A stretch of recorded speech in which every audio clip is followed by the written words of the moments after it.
Ever looked at your credit report and thought, wait a minute, this isn't right? You're not alone. Credit report errors are more common than you might think. And if you've got a Transunion report that's looking a little off, then you're in the right place.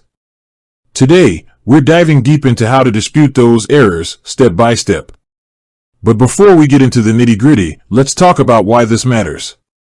Your credit score is like a financial fingerprint.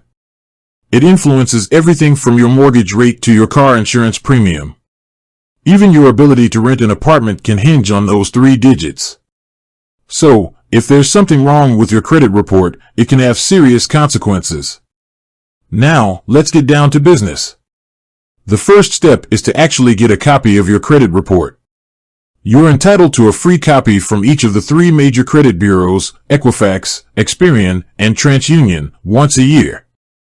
You can get yours through annualcreditreport.com. Once you have your report in hand, it's time to scrutinize it like a hawk. Look for any errors, inconsistencies, or accounts that don't belong to you. This could be anything from incorrect personal information to accounts that were closed but are still showing as open.